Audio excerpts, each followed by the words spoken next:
filimkii KGF chapter 2 maanta waxay ahayd dabcan taariikhdiisa waxaa kasoo horey 3 sano daawashadiisa saa darteed marka tiimka waxay ballan qaadeen KGF chapter 3 in la sameyn doono The Universe of All Madness uu soo laaban doonaa taxano kasta kan ugu saameynta badan ugu hadalhaynta filimkii KGF chapter 2 maanta waxay ahayd dabcan taariikhdiisa waxaa kasoo horey 3 sano daawashadiisa saa darteed marka tiimka waxay ballan qaadeen KGF chapter 3 in la sameyn doono The Universe of All Madness uu soo laaban doonaa taxano kasta kan ugu saameynta badan ugu hadalhaynta filimkii KGF chapter 2 maanta waxay ahayd dabcan taariikhdiisa waxaa kasoo horey 3 sano daawashadiisa saa darteed marka tiimka waxay ballan qaadeen KGF chapter 3 in la sameyn doono The Universe of All Madness uu soo laaban doonaa taxano kasta kan ugu saameynta badan ugu hadalhaynta filimkii KGF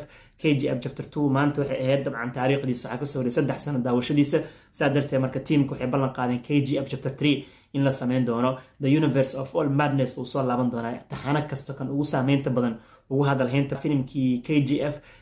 chapter